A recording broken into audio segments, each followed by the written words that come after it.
I just got out of a breathwork session which I took, and I'm rather rattled. It was literally earth-shattering.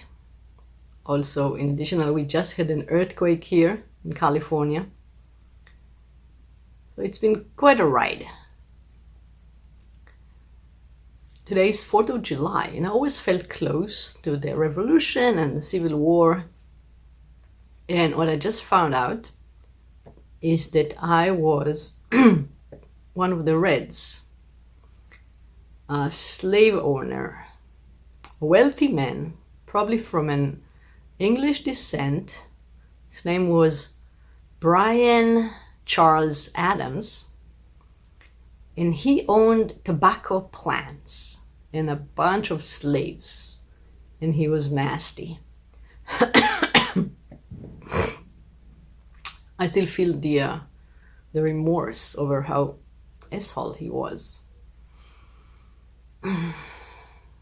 When the Reds lost the war, he was really upset. He didn't take part in it, of course. He was very wealthy.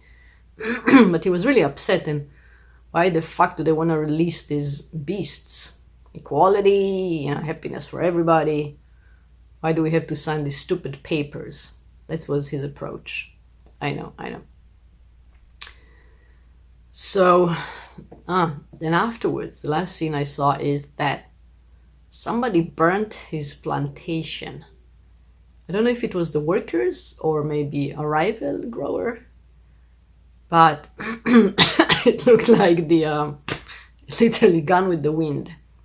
I don't think he had a family in this incarnation. He was very angry. He was chubby, red in the face, and what else did I see?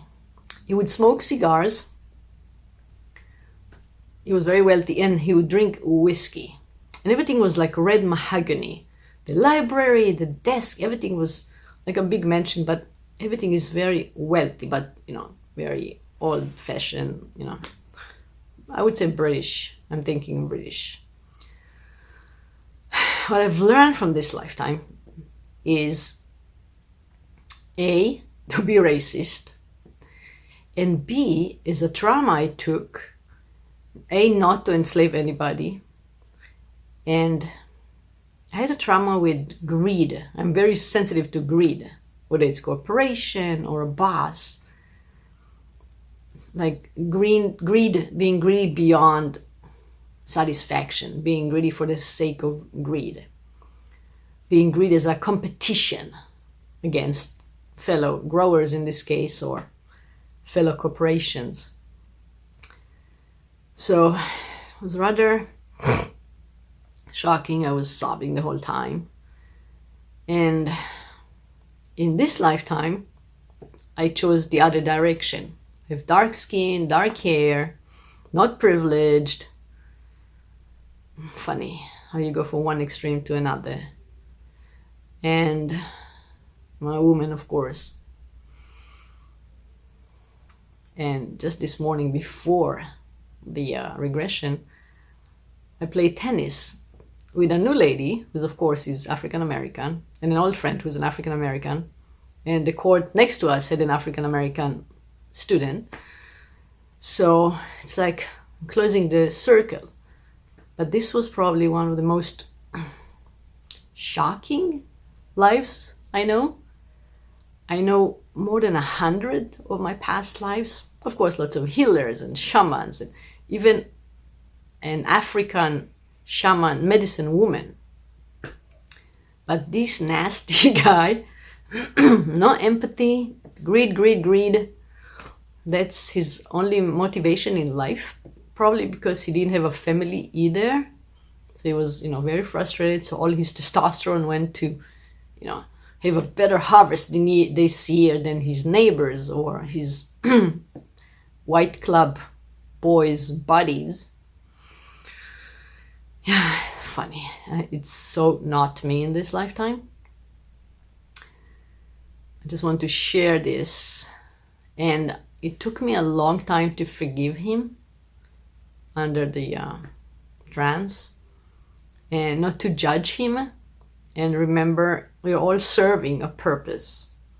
So his role was to be an opposition for progress, opposition to progress. Somebody had to be the bad guy so the good guys can win. It's an interesting concept. So there was a very interesting battle between my spiritual knowledge and how things work out there, and between this very grounded, very not progressive guy. I even saw a quick scene of how he used to buy the slaves, like in the city, town square. He would check, how healthy they are, how strong they are, and then you would bid auction. I don't know anything historically today. I have no clue about how things worked. I didn't go to school in America, and in Israel, we don't know much about it. They don't teach about it. So I should go get some Google research. But it's quite a humbling experience to see how big of an asshole you have been in a past life, and understand some of the motivations today to be a better person and to have equality and to help people and everything. So it's all links. Each incarnation is a link in a long chain. And today you are the accumulation of all of your past lives. And the worst part is that we're carrying some of the traumas. So I made peace with that, sort of, still in the process. So no more greed, only helping others for the greater good. That's why I'm a healer in this lifetime. And not to judge ourselves, others, even when we're assholes.